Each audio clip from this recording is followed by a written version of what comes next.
제가 이 성막 시작하면 사람들이 좀 힘들어하실 거라는 생각을 하고 있지만, 제가 하나 자신 있는 게 있다면 그냥 끝까지 가는 거. 지금 벌써 이게 네 번째니까 뭐 누가 뭐라든 그냥 가다 보면 항상 인생은 길이 있다. 저는 그런 생각을 하고요. 웬만해선 바꾸지 않는다. 뭐 제가 이 소신입니다. 제가 오늘 출애굽기 24장, 25장, 26장 이렇게 갈 텐데요. 아마 25장하고 26장은 아마 못 나가지 않을까 싶은 생각도 듭니다만, 여러분 기억하시나요? 지난주에 저희가 시내산에서 마지막으로 하나님이 이 법을 지키겠느냐 물어봤어요. 이스라엘 백성이 뭐라고 그러죠? 네, 제가 지키겠습니다. 모든 말씀을 받들어 지키겠습니다 하면서 피의 언약이 세워지게 됩니다. 화목제와 번제로 드린 그 제사를 통해, 언약을 통해서 이제 하나님과 이스라엘 백성은, 하나님이 이스라엘의 백성의 인도자 되시며 이스라엘 백성은 하나님의 거룩한 백성이 되는 조약식이 이제 끝납니다. 그리고 오늘 성경에 보면, 그리고 마지막에 모세를 하나님이 올라오라 그래요. 왜? 십계명 받으러. 그래서 오늘 본문에 보면 주님께서 시내산으로 올라와라, 그리고는 거기서 일주일 동안을 머뭅니다. 그리고 15절, 16절, 17절에 보면 모세가 그곳에서 구름 가운데를 지나 산 위에 올라가서 밤낮 40일을 머물러요. 여러분, 이 40일을 머무는 동안 이제 어떤 일이 생기죠. 이따가 출애굽기 33장에 가면 이제 하나하나 다 성막에 관해서, 또 지켜야 될 절기에 관해서, 아론의 제사장들에 관해서 이렇게 말씀하신 후에 이스라엘 백성이 40일 동안 또 난리를 떨잖아요. 황금 송아지 만들고 막 그런 일이 이제 벌어져요. 그래서 돌판 받고 내려오다가 던져버리고, 모세도 이 욱하는 게 있어서 다시 또 하나님께 올라가서 다시 판을 받게 됩니다. 그래서 오늘 첫 번째 이 시내산 계약을 하시고 난 이후에 어떤 얘기를 했냐를 보면 재밌어요. 성막을 짓는 걸 얘기하세요. 성막. 그런데 성막 중에 제일 먼저 말하는 게 뭐냐 하면 성소와 지성소예요. 그 중에도 제일 먼저 말한 게 어디냐면 지성소예요. 그래서 오늘 이제 저희가 그걸 살펴볼 텐데, 여러분 한번 인트로덕션으로 오늘 25장에 예물에 관해서 나와요. 이 예물은 하나님 앞에 예물을 드릴 때 이런 것들을 드려라 하면서 그 목록이 나와 있는데, 재밌는 건 제가 빨간색으로 쳐놓은 2절입니다. 마음에서 우러나와 나에게 바치는 예물만 받으라는 거예요. 그러니까 예를 들어서 마음에는 없는데 다른 사람이 내니까, 혹은 막 내가 좀 유세 떨려고 내는 거 안 받겠다는 거예요. 저는 이 하나님의 자존심, 그죠? 내가 안 받는다. 너네가 아무리 해도 너네가 마음으로 기쁘게 바치지 않으면 나 안 받는다. 저는 교회도 좀 그랬으면 좋겠는데, 사실 목구멍이 포도청이라 그냥 일단 내면 감사로 우리가 받잖아요. 근데 성경에 보면 예물을 어떻게 받아라? 고린도후서 9장 7절에 사도 바울이 말하는 예물을 바칠 때 자세, 또 이런 예물을 받아라 하는 것도 너무나 비슷해요. 같이 한번 읽어볼까요? 시작. 각자의 마음에 정한 대로 해야 하고 아까우면서 내거나 마지못해서 하는 일은 없어야 합니다. 하나님께서는 기쁜 마음으로 내는 사람을 사랑하십니다. 어떻게 내냐 하면 내가 마음에 정한 대로, 아까워하지 말고, 그리고 기쁜 마음으로 낸다. 어떤 분이 왜 헌금 설교 안 하십니까? 뭐 11조가 뭐 중요한 걸 알려야 합니다. 다 좋은데 이게 기쁘지 않은 마음으로 드리는 건 저는 오히려 신앙에 있어서 해가 된다고 생각해요. 왜냐하면 이런 거 있잖아요. 냈는데 아무것도 안 일어났다. 뭐 이렇게 하나님 원망하기도 하고. 그래서 저는 오늘 성막을 지면서, 그리고 이스라엘 백성에게 하나님이 이렇게 예물을 내라고 목록을 주면서, 그런데 말이다, 너네가 이렇게 예물을 바칠 때 기꺼운 마음으로 안 드리면 안 받는다.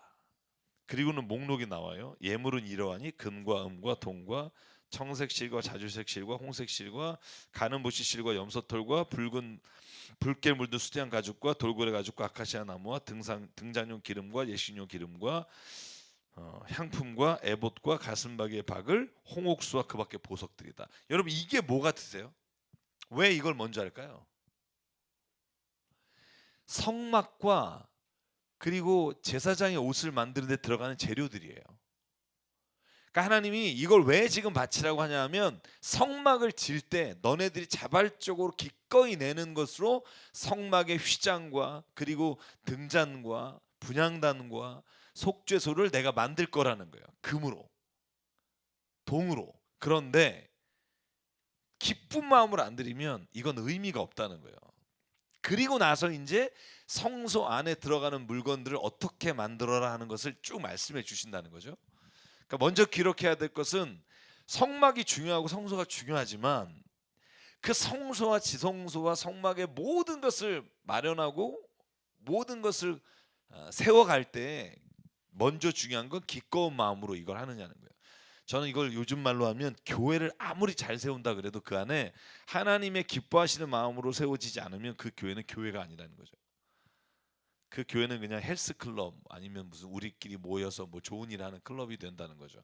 거기에는 반드시 성막이 가지고 있는 기본적인 조건들 혹은 하나님께서 원하시는 것들이 있지 않으면 의미 없게 된다는 거예요. 자, 그러면 이제 성막에 관해서 이렇게 말해요. 제가 오늘 25장 8절부터 읽으려고 합니다.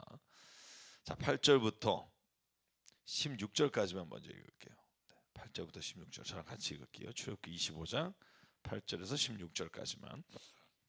시작. 내가 그들 가운데 머물 수 있도록 그들에게 내가 머물 성소를 지으라고 하여라. 내가 너에게 보여주는 모양과 똑같은 모양으로 성막과 거기에서 쓸 모든 기구를 만들어라. 아카시아 나무로 길이가 2자 반, 너비가 1자 반, 높이가 1자 반 나가는 궤를 만들어라. 순금으로 그 안팎을 입히고 그 둘레에는 금테를 둘러라.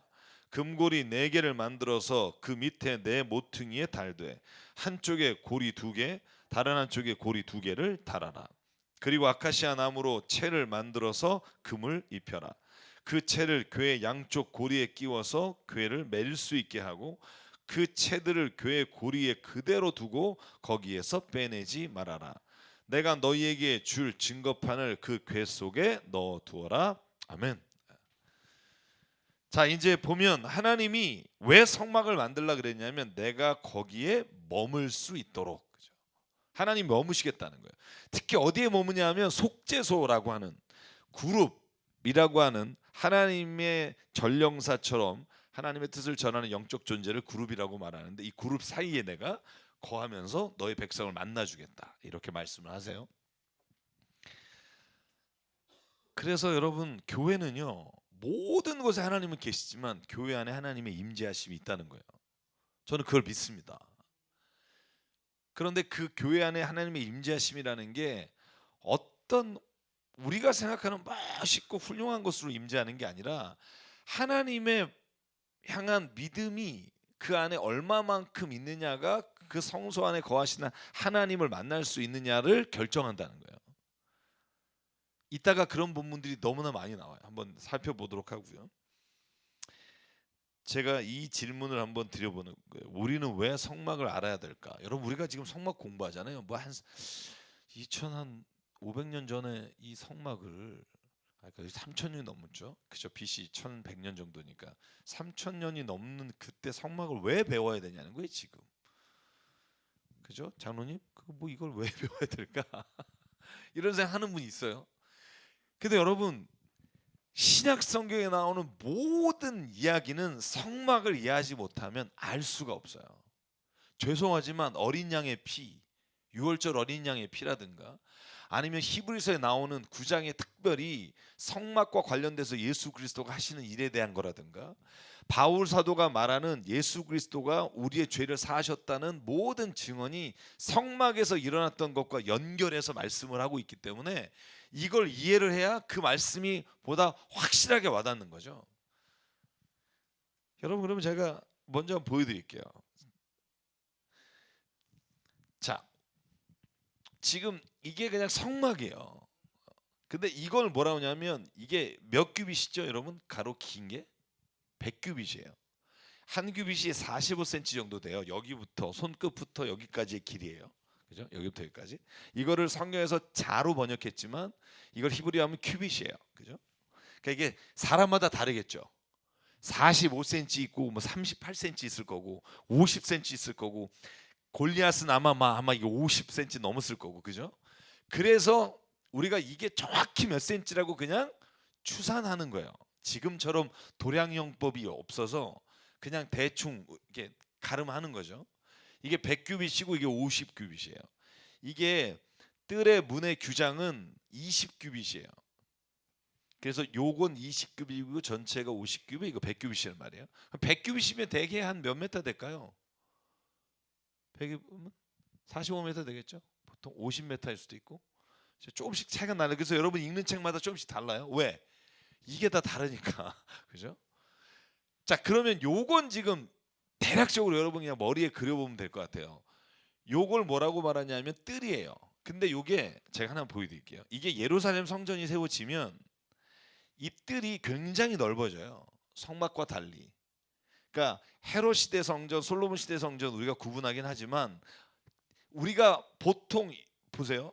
여기에서는 뜰이 그렇게 이방인의 뜰이 필요 없겠죠. 왜? 뭐 이방인이 어디 있어요 여기 지금 성막에. 그냥 진치고 12개 그죠? 지파가 그저 세 지파씩 그저 성막을 중심으로 해서 네 진영 동서남북으로 진을 치고 있다가 구름 기둥이 뜨면 그러면 갓대 짐 싸가지고 가는 거잖아요. 그러니까 여기는 이방인의 뜰이나 여인의 뜰도 필요 없어요. 그냥 남자만 들어가서 하는 거예요. 그죠? 근데 나중에 성전이 세워지고 난 다음에 그곳에는 이방인도 있고 하니까 예루살렘 성전이 세워진 다음에 이렇게 복잡한 구조를 좀 가지고 있는 거죠. 자, 그렇다면 먼저 생각할 게 뭐냐면 요 성막도 간단해요. 여러분 그냥 너무 복잡하게 생각하지 말고 요 크기는 얼마나 될까요?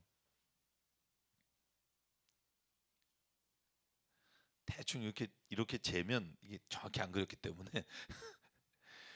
그냥 쉬운 게 뭐냐면 지성소가요. 지성소가 있잖아요. 여기가 지성소란 말이에요. 휘장 안쪽이. 거기에 뭐가 있냐면 법궤와 법궤 위에 얹은 걸 속죄판, 속죄소라고 해요. 그냥 그거 하나예요. 하나인데 두 개로 나눠서 설명을 하세요. 자, 그러면 요게 10규빗, 10규빗이에요. 그렇게 안 커요. 그죠? 한 5m, 5m? 뭐 이 정도 되는 거예요. 그럼 여기는 20규빗, 20규빗이에요. 성소는. 그 성소 안에 들어가는 게 세 가지가 있죠. 우리가 너무나 요즘 얘기 안 했지만 옛날에 자주 했었죠. 휘장 바로 앞에 있는 게 뭐예요? 분향단이에요. 그리고 휘장을 바라보면서 왼쪽이 등잔이 있고요. 오른쪽에 진설병이 있어요. 그래서 요 29빛 안에 29빛이면 뭐 한 9m 그죠? 그 정도 안에 요것들이 있고 그 안에 언약궤 위에 속죄판이 덮인 채로 하나가 덩그러니 있는 거예요. 자, 그럼 보시죠. 여기는 뭐 제사장의 뜰도 있고 여인의 뜰도 있고 이 안에는 이스라엘의 뜰이라 해서 남자만 들어가고 이방인의 뜰은 양쪽으로 있어요. 성전에 가 보시면 양쪽에 이방인의 뜰이 있고 여기서 뭐를 한 거죠? 장사한 거죠. 그죠? 팍 뒤집어 엎으신 데가 여기잖아요. 보시죠. 자, 이제 이 위에서 보자는 거예요. 위에서. 그러면 여기가 뭐냐면 언약궤가 있는 곳이에요. 딱 하나 있어요. 저기 원래 들어가면 1년에 한 번 들어가요. 언제인 줄 알죠? 속죄일에 들어갑니다. 7월 1일입니다. 여기는 뭐죠? 제가 아까 말한 분향단, 진설병, 등잔대. 요게 딱 끝이에요. 그뭐 복잡하지도 않아요. 나중에 여기 오히려 이 덮는 천이 더 복잡해요. 여러 가지가 있어서 여러분 그건 그런데 이 성막의 구조는 정말 단순합니다. 그런데 히브리서에서 성막이 왜 중요한지를 설명해요. 히브리서가 뭐냐면 우리가 이렇게 말해요. 유대인에게 예수 그리스도를 전하기 위해 쓰여진 복음서와 같은 거라 우리가 이렇게 말해요. 그래서 히브리서에는 유대교 전통에 있는 내용들이 정말 많아요. 여러분 읽어보시면 우리가 아는 거라고는 히브리서 11장 믿음으로 아브라함은 믿음으로 살아 믿음장밖에 모르지만 실제로는 그 방대한 내용들이 대부분이 이스라엘의 유대인들이 했던 성막과 제사에 관한 것으로 예수를 연결시키는 거예요. 그래서 말기세덱이라든가 이런 그죠? 예수 그리스도가 어떤 분이신지를 설명하는 내용들이에요. 근데 여기 뭐라고 돼 있냐면 이 장막은 현 시대를 상징합니다. 이렇게 돼 있어요. 현 시대가 언제예요? 예수님이 있던 그때. 요거만 같이 한번 읽어볼게요. 제가 여러분 보이신다고 생각하고 이거 스톡이 됐네.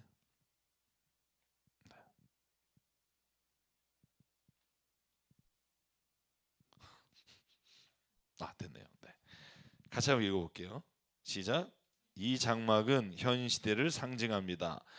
그 장막 제의를 따라 예물과 제사를 드리지만 그것이 의식 집례자의 양심을 완전하게 해주지는 못합니다. 이런 것은 다만 먹는 것과 마시는 것과 여러 가지 씻는 예식과 관련된 것이고 개역의 때까지 육체를 위하여 부과된 규칙들입니다. 그러나 그리스도께서는 이미 일어난 좋은 일을 주관하시는 대제사장으로 오셔서 손으로 만들지 않은 장막, 다시 말하면 이 피조물에 속하지 않은 더 크고 완전한 장막을 통과하여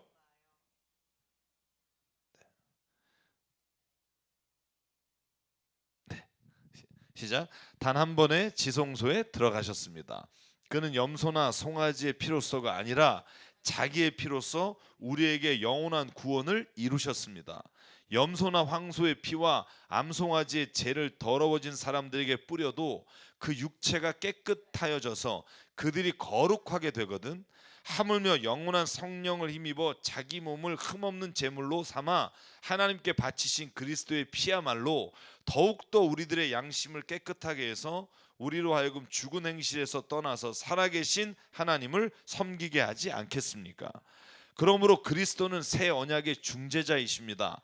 그는 첫 번째 언약 아래에서 저지른 범죄에서 사람들을 구속하시기 위하여 죽으심으로써 부르심을 받은 사람들로 하여금 약속된 영원한 유업을 차지하게 하셨습니다. 아멘. 이 얘기를요, 성막을 모르면 뭔 얘기인지를 알 수가 없다니까요. 아니, 지성소가 뭔지, 그리고 소의 피를 뿌려서 죄사함을 입는다든지 죄를 뿌려서 그것으로 인해 정결케 된다는 이 말을 이해하지 못하면 예수 그리스도가 대제사장으로 오셔서 자기 몸으로 자기의 피로 사람들을 정결케 하셨습니다라는 말을 이해할 수가 없다는 거예요. 이해를 한다고 해도 그냥 막연한 거지. 그래서 이제 오늘부터 좀 제가 볼 때 한 3, 4주 정도 가게 되는 이 성막에 관한 이야기는 우리가 반드시 한 번은 좀 정확하게 알 필요가 있다. 그래서 좀 집중해서 저희가 좀 말씀을 좀 들었으면 좋겠고요. 자, 첫 번째가 뭐냐 하면 언약궤예요. 여러분, 언약궤를 법궤라고도 부르고요. 여러 가지로 부릅니다만 이 언약궤가 여러분, 제가 저번에도 한번 여러분에게 이 사진 10장 보여주면서 사람들이 다 상상해서 그렸기 때문에 그 모양은 정확하게 어떤 모양이라고 말할 수는 없다고 말씀을 드렸고요. 자, 10절부터 16절까지 우리가 읽었어요.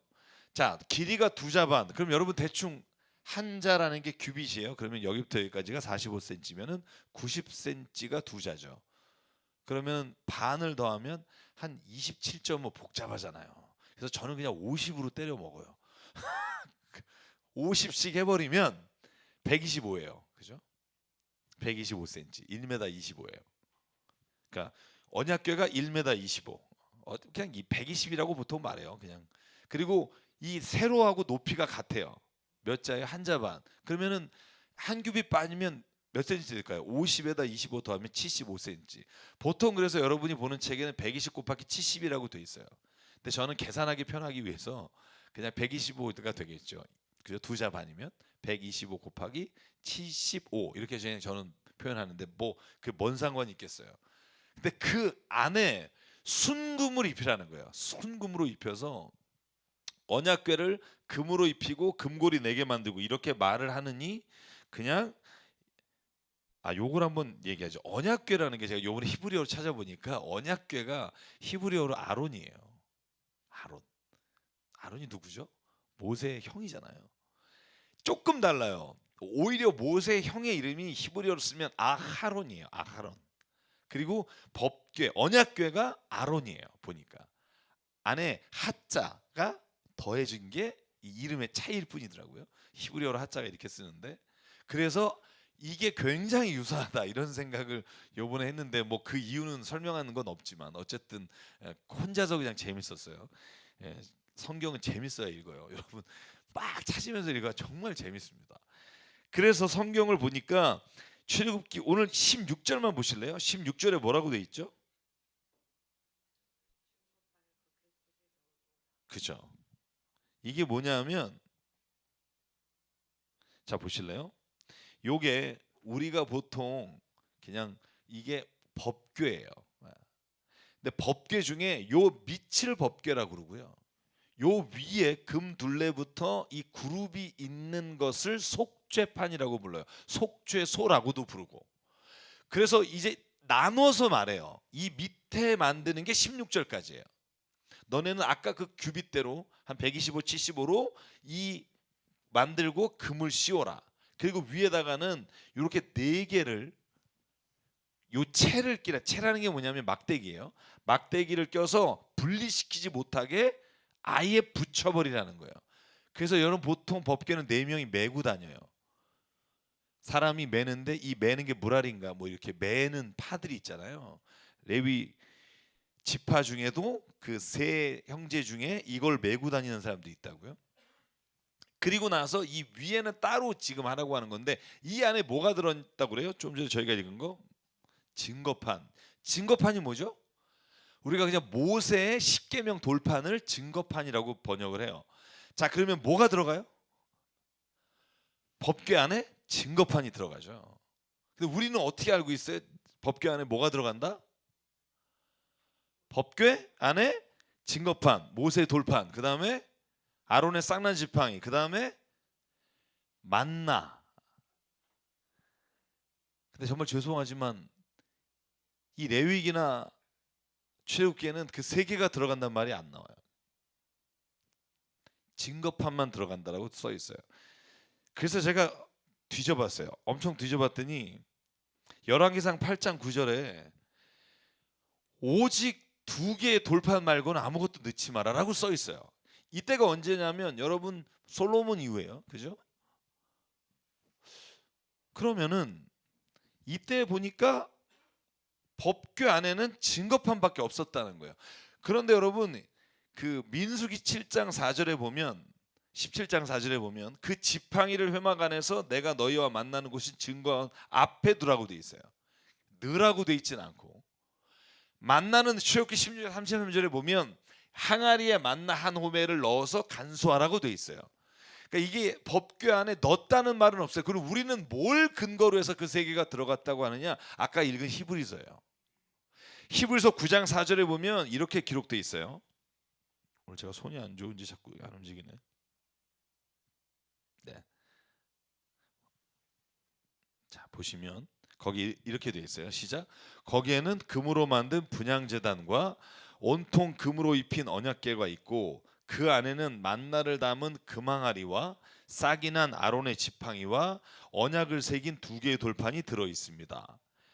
그래서 우리가 말한 세 가지는 히브리서의 근거로 해서 저희가 들었다고 고백을 해요. 그럼 이걸 제가 한번 쭉 조사해 봤더니 어떤 결론에 이를 수 있냐 하면 히브리서가 그냥 아무 대책 없이 이 말을 했진 않았을 거예요. 왜냐하면 유대교 전통 안에 있는 사람들에게 지금 예수님을 설명하고 있단 말이죠. 그래서 제가 생각한 게 뭐냐면 예루살렘을 성전을 지은 이후에 2가지는 언약궤에서 사라졌다고 보는 거예요. 많은 사람들이 원래 3개가 들어있다가 2개가 사라지고 증거판만 남았고 결국은 언약궤도 없어져요. 지금 어디 있는지 몰라요. 이거 찾으면 대박이에요. 인생 펴요. 여러분 언약궤를 지금 발견했다. 야, 그 사람은 뭐 인디아나 존스가 아니라 그냥 뭐 세계적인 뭐가 되는 거죠. 그래서 지금 아직 찾고 있는 분이 있다는 거 아시죠? 이거 이스라엘이랑 그 주변에 이거 찾는 분이 있어요. 꽤 많습니다, 여러분. 왜냐하면 성경에 왜 없어졌는지 어디로 갔는지에 대한 기록이 전혀 없어요.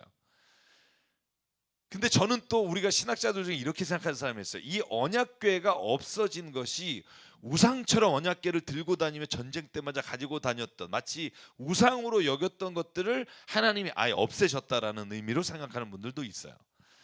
어쨌든 제가 이걸 다 종합해 보니까 그래서 제가 이 말 왜 드리냐면 여러분 많은 사람들이 특별히 이거 갖고 시비 거는 사람이 있어요. 언약궤 안에 뭐가 있다는데 없었다. 근데 분명한 건 히브리서 기자가 이스라엘 유대인들에게 예수 그리스도를 전하기 위해 사용한 전승들이 있을 거란 말이에요.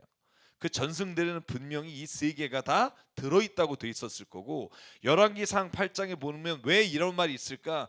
성막에서 성전으로 옮길 때 이미 그 안에 증거판 외에는 없었다는 걸 상정할 수 있고 솔로몬에게서 그 성전 안에 법궤가 있다가 어느 날 없어졌다는 걸 알 수 있고요. 그래서 저는 이것에 대해서 여러분들이 좀 읽을 때 혼란이 없었으면 좋겠다는 생각으로 이 말씀을 좀 나눠드리고요. 자, 그러면 아까 말한 속죄판 뭐냐 제가 보여드릴게요. 요게 속죄판이에요. 헷갈리지 마시라는 거예요. 속죄판이 따로 뭐 있다고 생각하는 사람이 있어요. 이게 궤, 이게 속죄판이에요. 그럼 자만 보시면 이 속죄판을 17절부터 22절까지 이렇게 만들어라 라고 되어 있어요. 어떻게 만들라고 되어 있는지 한번 읽어볼까요? 17부터 22까지만 시작. 순금으로 길이가 2자반 너비가 1자반인 속죄판을 만들어라. 금을 두들겨서 그룹 2개를 만들고 그것들을 속죄판의 양쪽 끝에 각각 자리 잡게 하여라. 그룹 하나는 이쪽 끝에 또 다른 하나는 그 맞은쪽 끝에 자리 잡게 하되 속죄판과 그 양 끝에 있는 그룹이 한 덩이가 되도록 하여라. 그룹들은 날개를 위로 펴서 그 날개로 속죄판을 덮게 하고 그룹의 얼굴들은 속죄판 쪽으로 서로 마주보게 하여라. 너는 그 속죄판을 궤 위에 얹고 궤 안에는 내가 너에게 줄 증거판을 넣어 두어라. 내가 거기에서 너를 만나겠다. 내가 속죄판 위 곧 증거궤 위에 있는 두 그룹 사이에서 이스라엘 자손에게 명할 모든 말을 너에게 일러주겠다. 아하, 그러니까 지성소 안에 하나님이 거하시는데 지성소에서 속죄판 그룹 사이에 내가 너희들에게 말하겠다. 이렇게 선포하시는 장면이죠.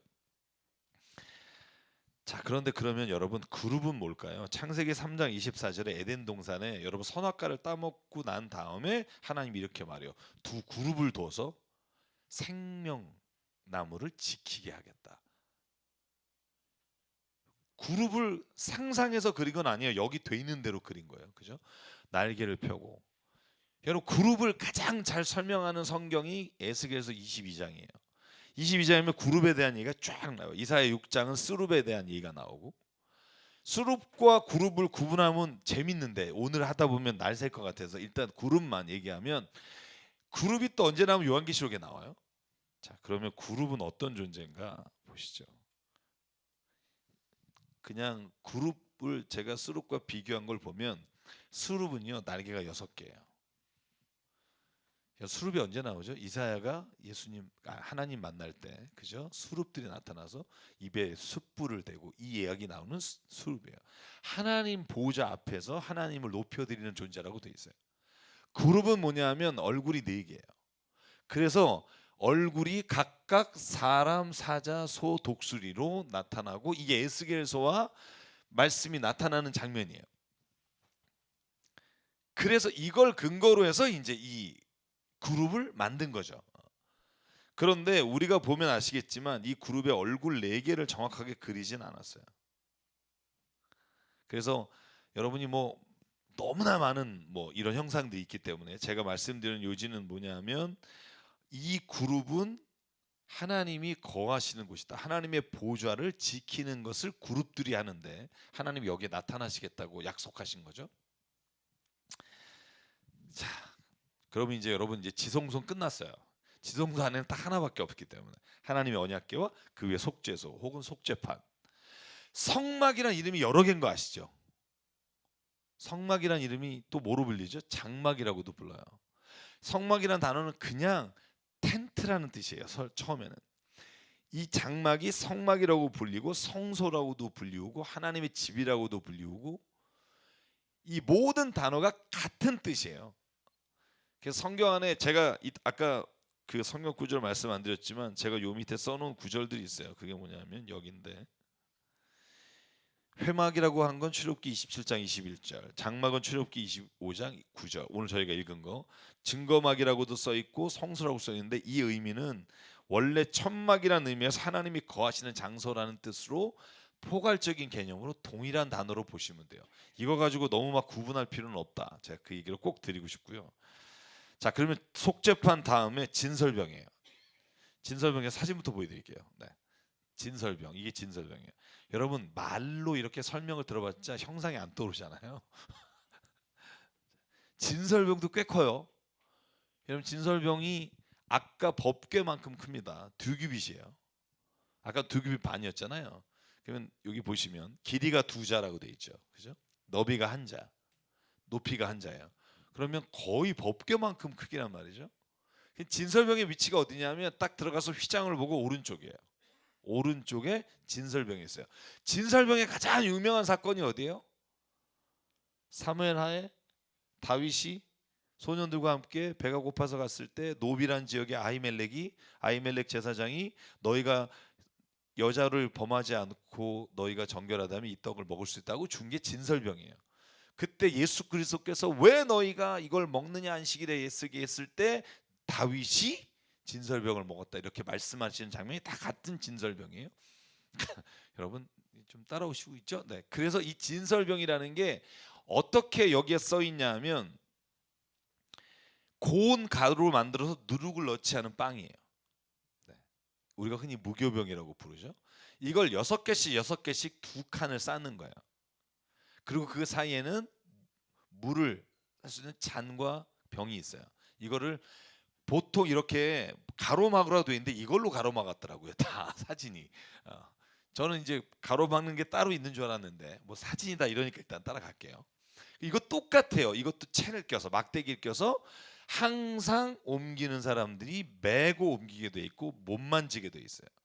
그래서 여러분 우리가 사무엘상 보면 법궤 안을 들여봐서 죽은 사람 이야기 나오죠. 거기가 어디죠? 여러분?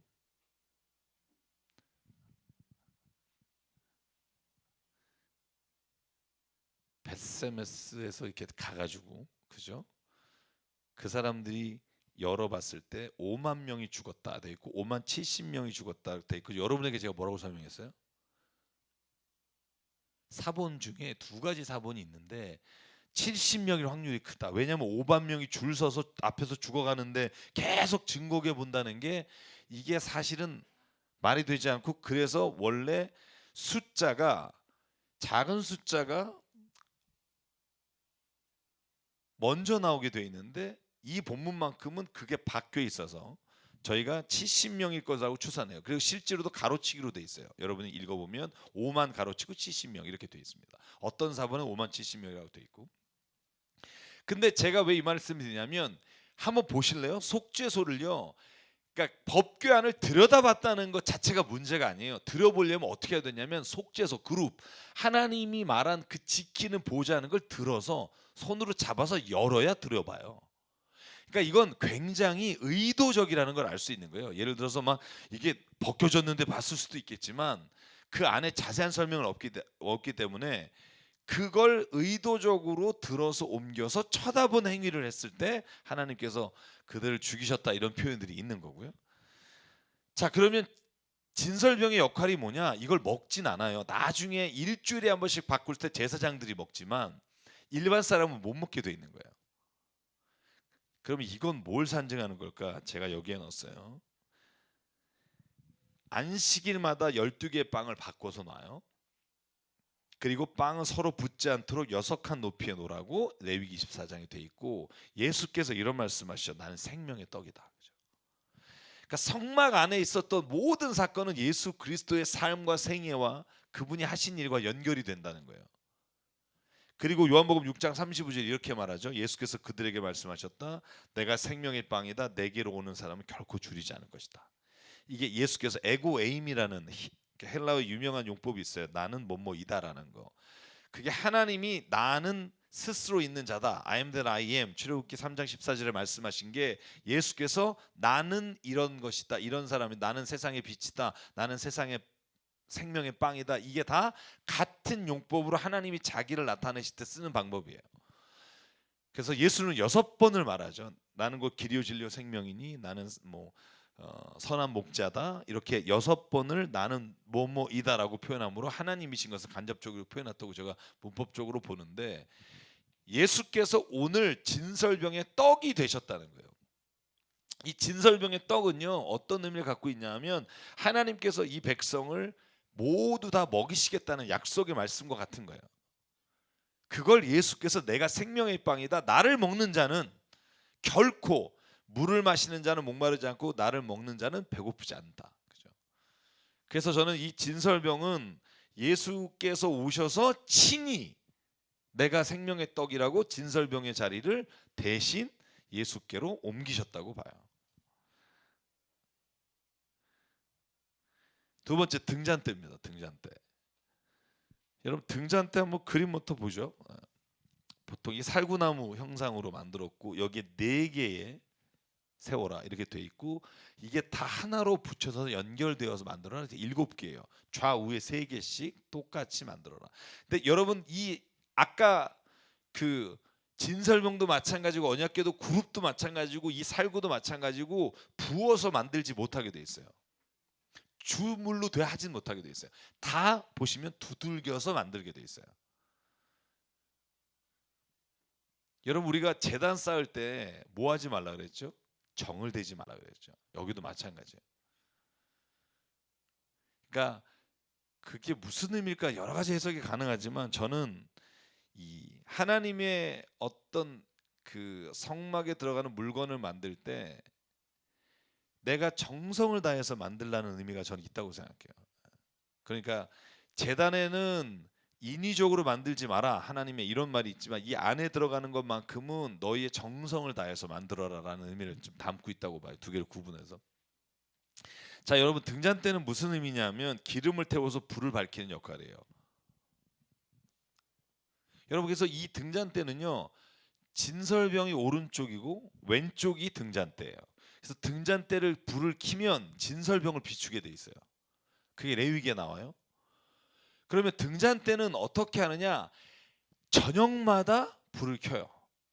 아침이면 여러분 이게 기름으로 하는 거예요. 여러분 그 기름으로 이렇게 위에 불이 붙으면 불똥이 생겨요. 나중에 끓음 같은 게 생겨요. 만약에 이게 아침에 됐을 때 이걸 제거하지 않으면 계속 끓음이 나요. 그래서 친절하게 하나님이 불집게와 불똥 거두는 것까지도 만들라 해서 제가 이 그림은 만든지 모르겠으나 이런 그림들인 거죠. 불집게로 찝어서 어떤 거는 이렇게 돼 있는 것도 있고 이렇게 누르게 돼 있는 것도 있고 뭐 모르겠어요. whatever. 그다음에 요거는 불똥을 모아서 갖다 버리는 기구들까지 여기에 만들라라고 하나님께서 말씀하셨어요.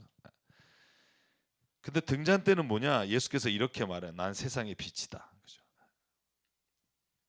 나를 따르는 사람은 어둠 속에 다니지 않고 생명의 빛을 볼 것이다. 그래서 등잔대는요 아침이 되면 꺼져요. 왜냐하면 밤에 켜서 그 밤새 비추는 역할을 하기 때문에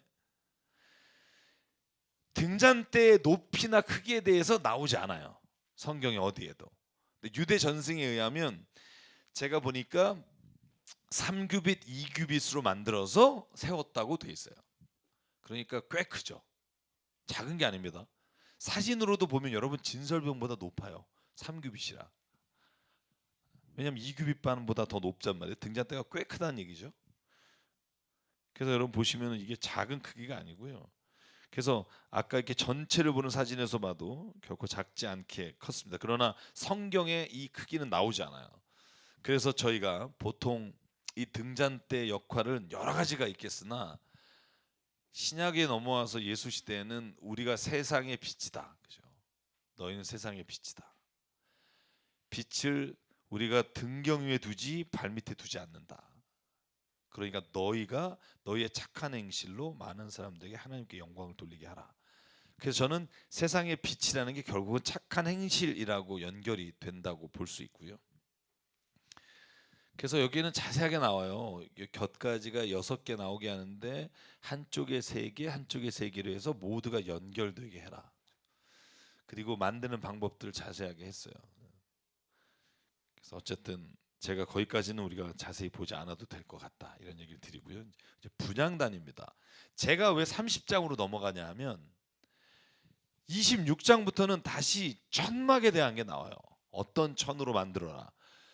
그러니까 성막 안에 성소 안에 있는 거는 30장에 가서 분향단이 마지막으로 나와요. 그래서 제가 그냥 오늘 분향단까지만 하려고 해요. 다음에는 천막을 어떻게 해야 되는지에 대한 이야기를 좀 나누려고 하고요. 그래서 분향단은요. 이제 30장 한번 찾아볼까요? 30장 1절부터 10절까지 읽겠습니다. 30장 1절부터 10절 같이 한번 읽을게요.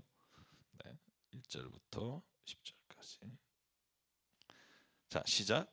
너는 분향단을 만들되 아카시아 나무로 만들어라. 길이가 한 자요 너비가 한 자인 네모난 모양으로 만들고 높이는 2자로 하고 그 뿔과 단은 하나로 이어 놓아라. 그리고 너는 그 단의 윗면과 내 옆면과 뿔을 순금으로 입히고 그 가장자리에 금태를 둘러라. 또 금고리 2개를 만들어 그 금태 아래 양쪽 옆에 붙여서 그것을 들고 다닐 채를 끼울 수 있게 하여라. 너는 아카시아 나무로 채를 만들고 거기에 금을 입혀라. 너는 분향단을 증거궤 앞 곧 증거판을 덮고 있는 속죄판 앞 휘장 정면에 놓아 두어라. 거기 그 속죄판에서 내가 너를 만날 것이다. 아론은 그 분향단 위에다가 향기로운 향을 피워야 하는데 매일 아침 그가 등을 손질할 때마다 향을 피워야 하고 저녁 때 등불을 켤 때에도 향을 피워야 한다.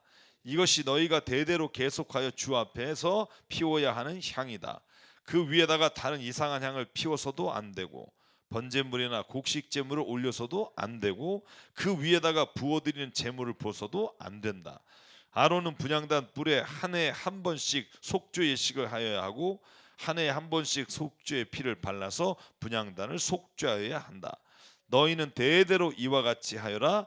이것은 주에게 가장 거룩한 것이다. 아멘. 자, 분향단은요 특징이 있어요. 절대 꺼지면 안 돼요. 꺼지면 안 돼요. 그러니까 분향이라는 게 뭐냐면 제가 설명드렸습니다만 성소에서 향을 피우는 거예요. 향은 4가지 종류의 향을 피워야 하는데 여러분 그거 외우실 필요가 없을 것 같고 향을 피우는데 이 향의 의미가 뭘까요?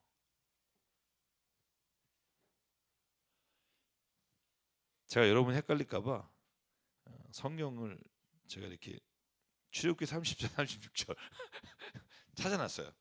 뭐라고 되어 있냐면 이 향은 너에게 지극히 거룩하다 이렇게 되어 있어요. 그러니까 거룩한 하나님의 임재를 표시하는 거예요. 하나님의 임재하심을. 그리고 레위기 16장 12절에 보면 속죄일에 지성소에 들어갈 때 향단의 향을 2손으로 떠서 휘장 안으로 들어가서 증거궤 덮개를 가리고 속죄소 덮개 앞에 희생제물의 피를 7번 뿌린다.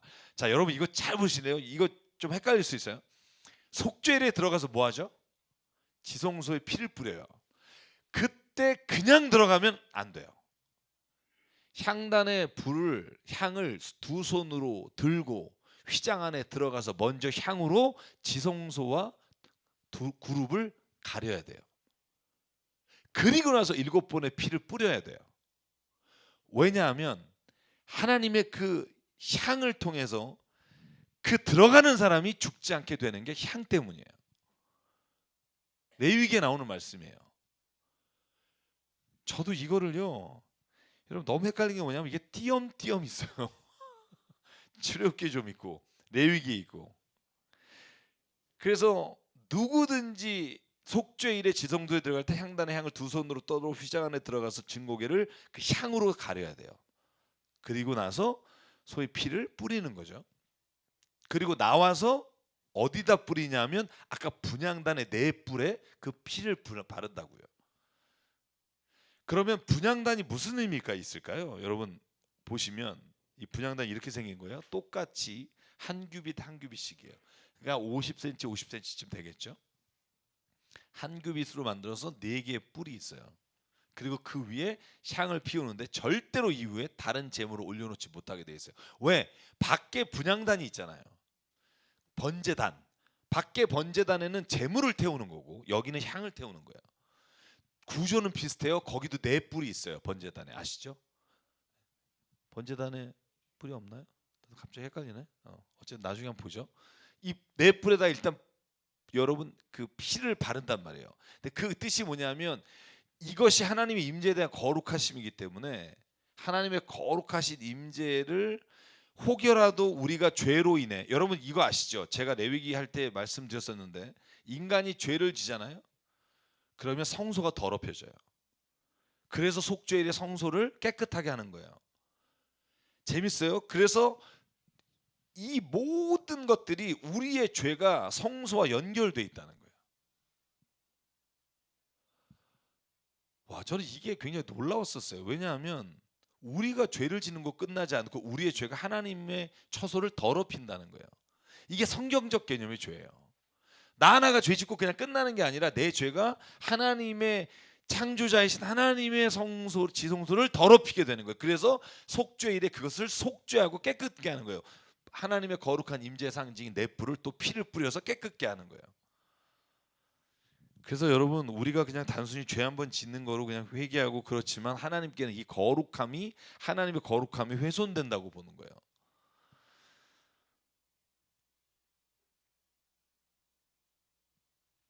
자, 그래서 요한계시록 5장 8절에 보면 여러분이 다 아는 말씀이지만 같이 한번 읽을까요? 시작. 그가 그 두루마리를 받아 들었을 때 네 생물과 24 장로가 각각 검은 고와 향이 가득히 담긴 금 대접을 가지고 어린 양 앞에 엎드렸습니다. 그 향은 곧 성도들의 기도입니다. 이걸 우리가 정확하게 뭐 그거라고 말할 수는 없지만 우리가 이 향을 그래서 더불어 하나님 앞에 드려지는 기도가 이 향의 향기가 되어 하늘에 올라간다, 이런 표현이 있듯이 하나님의 거룩한 임재를 체험하는 것이 통로가 뭐냐? 저는 기도라고 생각해요. 왜냐하면 기도가 우리가 눈을 감고 하든 뜨고 하든, 저는 감고 하는 게 좋다고 생각하지만 감고 하나님의 임재하심을, 하나님의 거룩하심을 체험하는 게 하나님 앞에 기도할 때라는 거죠. 그래서 저는 기도의 맛을 모르는 사람은 아직 하나님을 정말 진심으로 만나지 못했다는 생각을 해요. 기도할 때 내가 얼마나 그 하나님 앞에서의 그 임재하심 앞에 서게 되는지를 저는 체험한 사람이 기도를 하게 되는 것 같아요.